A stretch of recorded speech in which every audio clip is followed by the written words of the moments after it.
Alright, and what's your take on Salah's performance so far in the game, man? He's been hiding, man. After that penalty, he's been hiding and not been in the game at all. But I feel like he's gonna bounce back. He has to repay what happened last year in the final. Word. So I feel like this is the chance to do it. It's gonna go to extra time. The game is, I wouldn't say tight, boring. Not Very tight. boring. I'll co-sign that. But I think some more goals are coming through. I think a 2-2 by the end of 90. Alright. So we definitely go into an extra time. I think extra time is on the line. Penalties? Nah, I don't think You don't so. think it's a penalty? I think now the quality of Liverpool is shown now. Alright. Trust.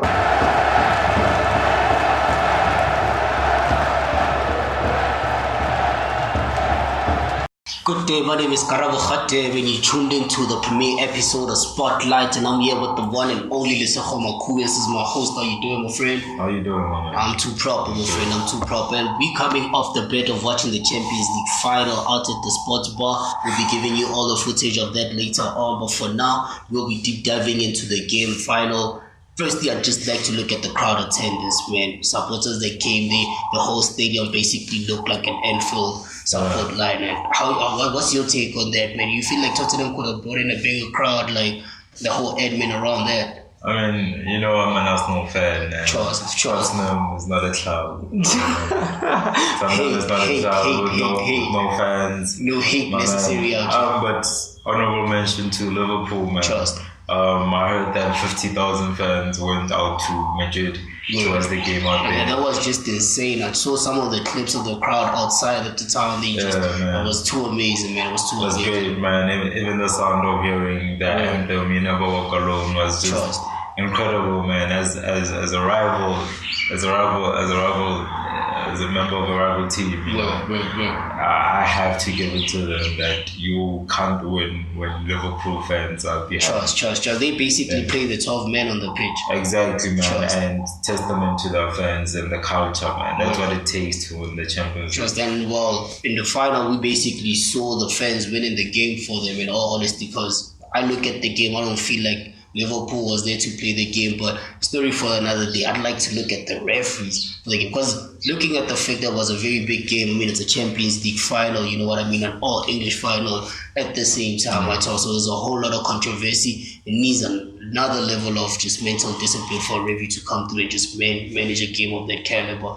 What's your take on how the referees just handle the whole shit? I think, you know, referees nowadays, I think they're a bit more bamboozled with VAR, you know. I feel like they feel that there's someone on their back watching over them every time, so they can make any decision at any time without, you know, considering it twice, you know. Because they rely on VAR. But for the Champions League final, I feel like the referee performance was actually good. Having watched the handball by Sissoko, I believe that you judged that as a penalty. Exactly. And I feel like they had a good performance, the referees. I mean, there wasn't much to see in the final. Anyway, I mean, talking about the first 80 minutes of the game.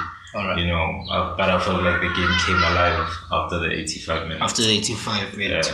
Trust, what's your take on just how the managers just approached the whole game, period, man? I mean, looking at just from Pochettino's side, I mean, Lucas Moura, who was one of the most influential players, scored a hat-trick to move them straight through into the final, was sacked into bench just to play Harry Kane, who was not even fully fit for the game, you know what I mean? And with Jurgen Klopp's side, man, I mean, these guys came through, they got an early goal, and after that, these guys were just not ready to play football. They just got there, they packed the bus, and they were just content with taking the 3 points and just winning the final, ultimately.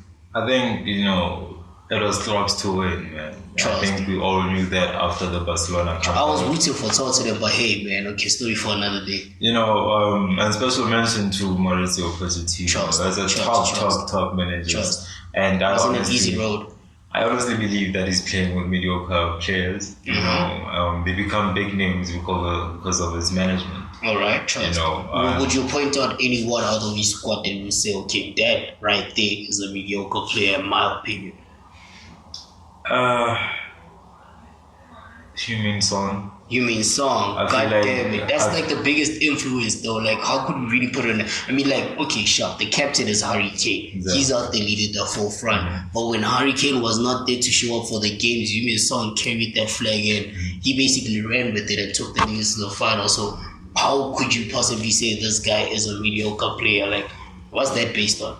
What else does he do? He's not consistent in any way. Well, I inconsistency compare is him to Premier League's Crystal Palace's Wilfred Zaha. all right. I mean, he could show up in one game, disappear in the next. Trust. That's a very fair point. I can't really debate that one, man. But then moving into just Klopp's perspective of just playing the game, yeah, sure, the game was his to win, fair. But don't you feel like we could have at least given us a bit of entertainment and actually went into the game? I mean, for instance, let's just look at Roberto Firmino. You know what I mean? This is one of like the top players that Liverpool has in their current squad. Homie was a no-show until he substituted. Like he was literally running like a headless chicken. What's your opinion on his performance? I feel like the club was a disaster class yesterday. Trust. They got the goals. All right. They were lucky to get the goals, but his tactical approach was just horrible. I mean, they defended with 7 players the whole game. The whole football. So how could you expect Firmino to get chances? Trust. You know, no one was releasing. Did you see how deep Fabinho was playing? Gigi was playing. I mean, they all got tired from just running around in their own half. No. If you could see that the counter attacks, which is 3 players going ahead every time, and then club pushing the 7 players back. We were waiting for the time where we say, now we can release you and now get some club entertainment. And we never got that. We never got that. We didn't even get a slight flash of that there, man. But now with that, putting that into account, I mean, the mere fact that this guy was literally defending with the whole squad, would you say that Alisson Becker winning the Man of the Match award was actually deserving? I don't think so. I mean, as much as I hate to say this, I feel like Danny Rose deserved. Trust. I actually feel the same way as well. Yes, I feel like he pulled up to the game. He showed that he was playing in a final. Basically put his heart on the sleeve, man. But that being said, I also feel like Maurizio Pochettino also backpedaled a bit. Starting Harry Kane was a bad idea. That was a flop. And playing him of the full 90 minutes too was a bit awkward. But then again, you can't debate someone who got to the final in that manner, you know. And credit to Maurizio for getting to the final. Now just final views on this.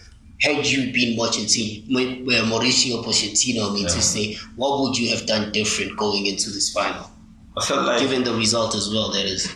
I felt like during the game, could have, in the first half, told Harry Kane that, hey man, we understand that you figure in this club, but this is the final. I mean, this is gonna make you more than a legend. Trust. Sit this one down. Let's keep Harry Winks in, and let's put in Lucas Moura because he deserved. He definitely did 100%. And I felt like that should have changed the game. If you check that once Lucas Moura came in, although he was playing quite deep, but the game started changing and they got chances and bringing to where you say Alisson Becker actually pulled off so many saves. It was credit to Lucas Moura coming in and pushing the whole team forward. In all honesty. Now, man, trust me. Look, we're going to wrap it at that, but we're going to be back. For now, we're just going to be out there checking out the fan camps, just getting some reviews from some of the fans on how they felt about the game. We're out at Emerald Sports Bar. Peace out.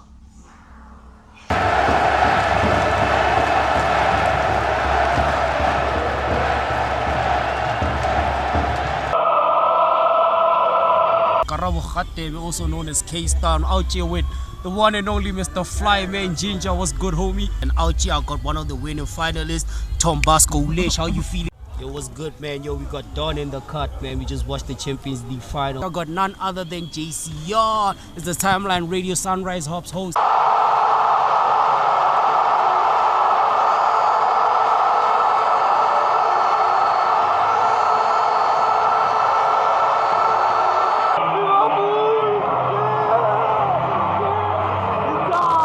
Lucas Moura being on bench for Tottenham, I mean, As definitely has to be a big upset looking at the fact that this guy brought the team straight to the final. What's your take on that? Like, how do you feel about that? You have to think about, the fact that Hurricane is a statue of the team. Trust, captain. And he has to be in the final of the Champions League. Trust. I think Mauricio might consider changing up tactics, putting in Lucas Moura on the right and Deli Aina on the left, and then see what happens from there. I mean, Job Kane, there was two up front, but let's see what happens. Alright, and had you been Pochettino in this instance right now, would you have opted to start with Hurricane or would you have played him in the second half, given the fact that he comes from the injury and all that? Like I said, I think he's still in hospital. He's not ready to play competitive football. You have to consider that he's playing a Premier League team. So the intensity is going to be much different, the gameplay is going to be much different, and the tactical approach is going to be much different. I mean, this feels like a Premier League game. And I feel like they should tackle it as a Premier League game, but on a bigger scale. In a way that he can drop Hurricane for the sake of the trophy. And you think that will work out? I think so. I think so. I hope very not. bold. That would be a very bold. Madrid, flurry of activity in front of Alisson.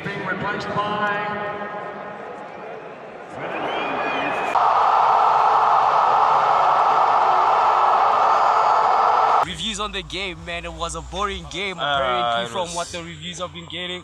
What's your take on the game? It was boring as fuck, dog. Boring as fuck. Otherwise, the result? Am I allowed to use vulgar? Go ahead, blood. Go ahead, blood. It was a bad match. Like, I didn't enjoy it. You didn't enjoy it? No highlights from the game at all? It's the CEO! Yeah. Look, man, I feel like the game was pretty whack. I won't lie. Did you fall asleep? I didn't fall asleep.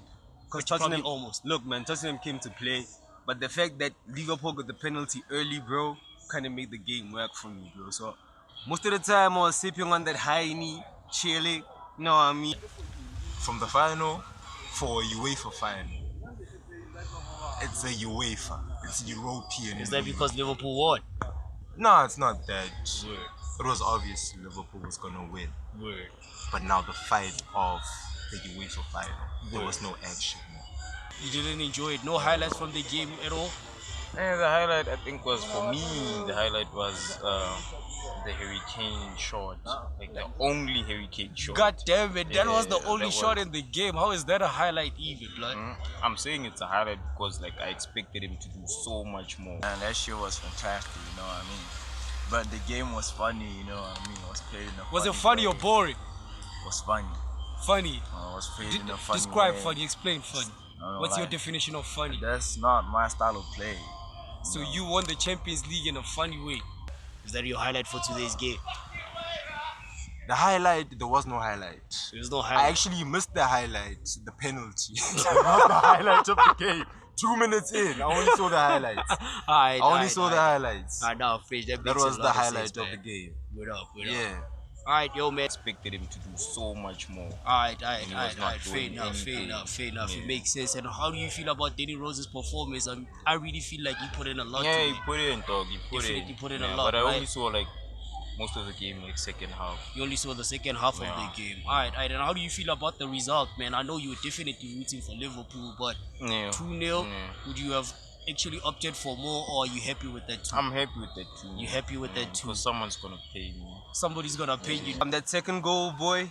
That second goal kind of ended it for me. I enjoyed cause the first goal was a penalty. So I was like, when is the next goal coming? Because I was hoping it was gonna come from Tottenham, but it didn't. So the second goal was like, okay, cool. At least you saw like a goal, other than the penalty. You know what I mean? So yeah, man. In by Milner.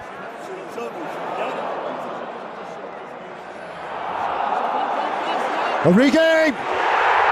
No arguments now. It's Liverpool's Champions League. Tottenham had no answer. And the expressions on those faces tell you that Liverpool are sure that they're on their way to their 6th European Cup. Origi, who did so much to put out Barcelona in the previous round, has now steered Liverpool. This is how we gonna rep this out. I got bits, I'm not paying, but I'm out here with my main man, Fly Man, and we repping this shit out. It's another episode of Spotlight. Yo, stay tuned in, keep it locked out. It's K-Star. Peace. And that right there was the fan cams, man. Now we out here back in studio. I still got LESEGO MAKUBE on my right here, man. My name is KARABO, and we're going to be breaking down the top performers for the Champions League of the 2018-19 season. I'm going to bring out my best 11. LESEGO's going to bring out his, man, and we're just going to make it a class. Make sure you tell us at home whose team you messing with, man. Make sure you select your own team. Let us know how you feel about the whole Champions League showdown. With no further ado, my friend, we're going to hop right into the goalkeepers.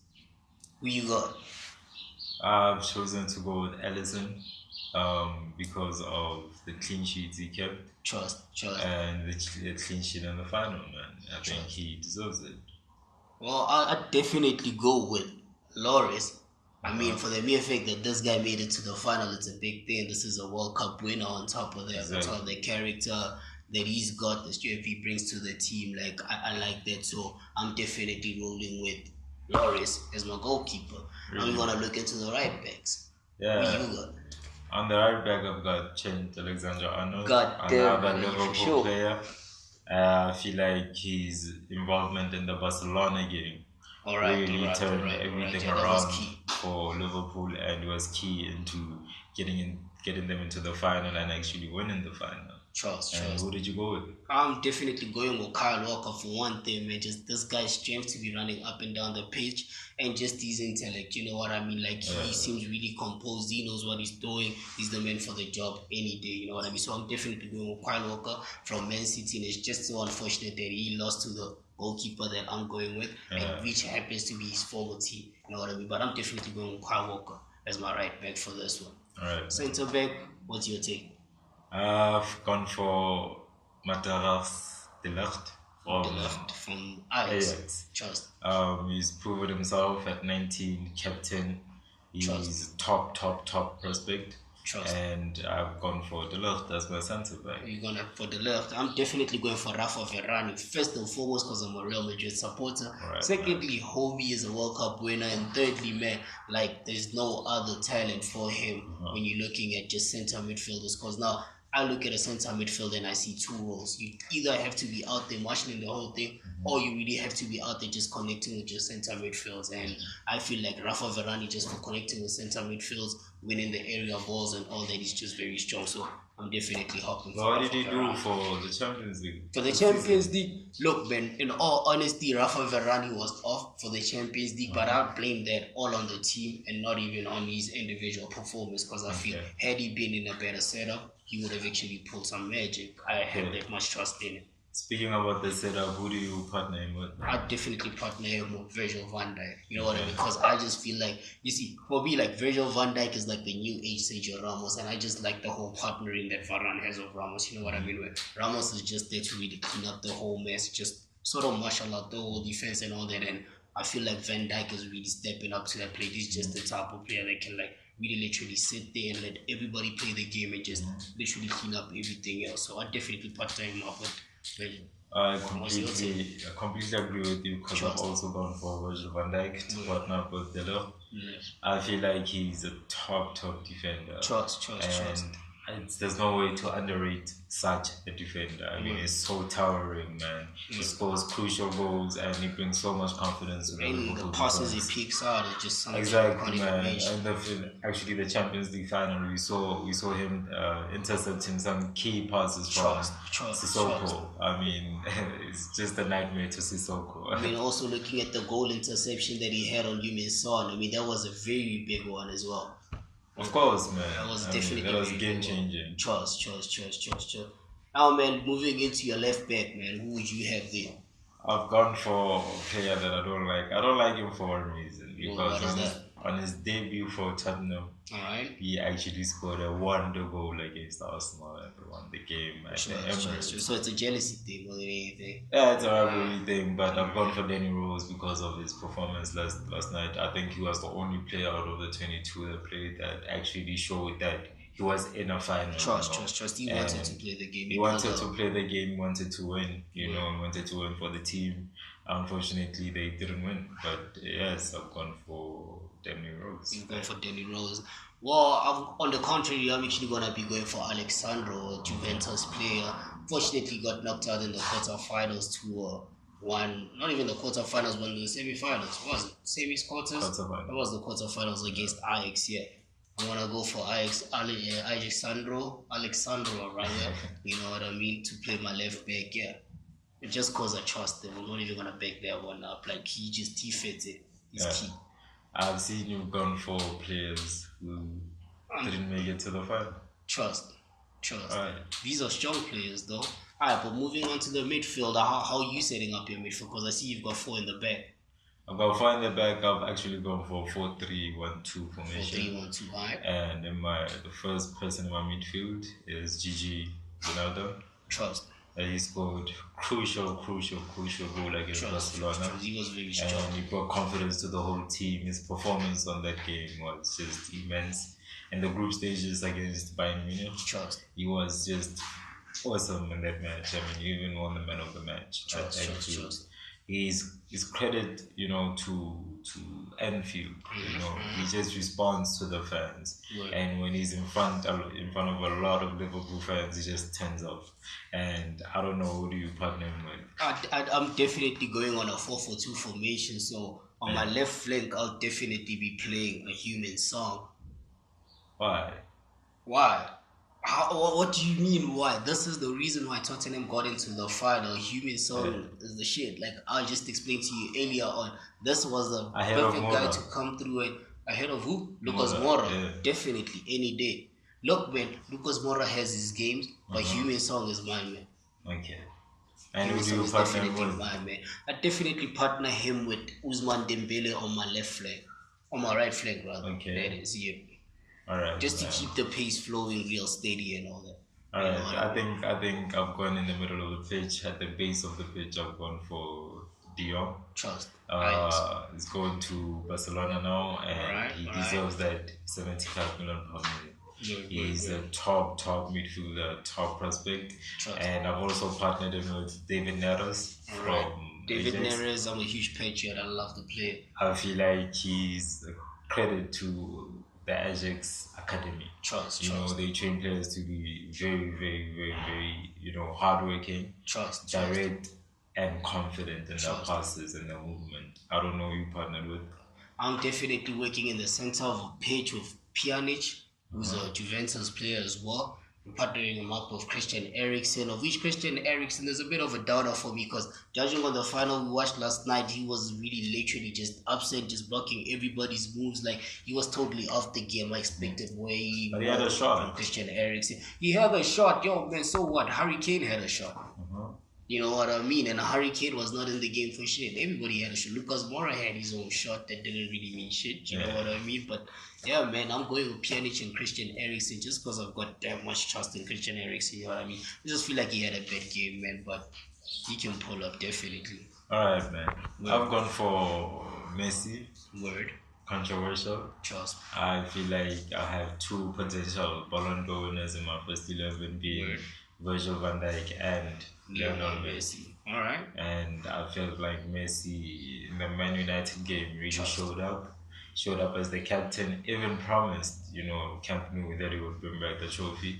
Unfortunately, they met Anfield. And it didn't work out. They met the top player and they just got beaten by the top player. Trust. Now I feel that, man. And then my attack line, man, I'm going for Kylian Mbappe. I mean, this kid, it goes without saying, he's like top goal scorer in the league, which is the French league. He's out there making something like 32 goals, which for me is like, it's unbelievable. The only player I know that's ever raked more than that has to be Cavani with like 36 goals. And to think this guy's playing in the same team as a Neymar, like I really up for him. Top of that, he's like the youngest World Cup winner. You know what I mean? Like it counts for a lot. It says a lot. It says a lot about it. It says a lot about it. Who's partnering him up? I'm definitely partnering him up with the superhero, the one and only Sergio Aguero. You know what I mean? Like that for me is like the ultimate striker. Doesn't get any better than him. And for one reason and one reason alone, like the league this guy plays in is just way too competitive for a striker to be putting out such credits season in, season out, regardless of all the difficulties he goes through.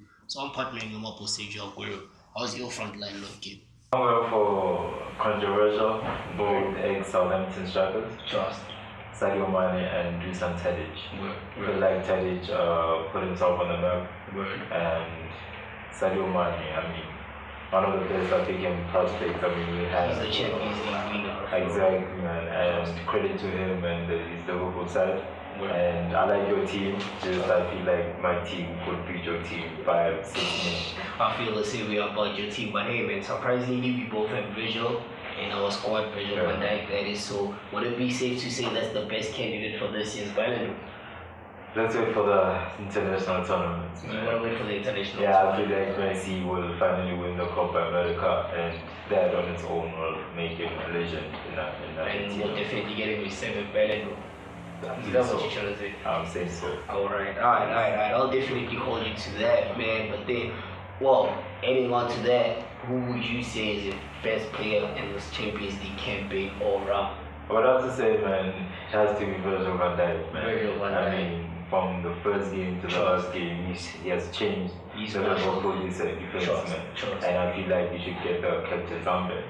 I definitely agree with you. He's played a major role. And yo, man, we'll just be capping it at that, man. By the way, this is Spotlight, what you tune into right now. I am your host, KARABO, also known as the BK Star. This is my host, LESEGO, MAKUBE. Thanks for having me, man. Trust, man. We all in this thing, man. Yo, check us out on IG. We out there. We on YouTube. We on SoundCloud. We on here. This at. It's ANEWTAKE Radio. Stay tuned in. Peace out.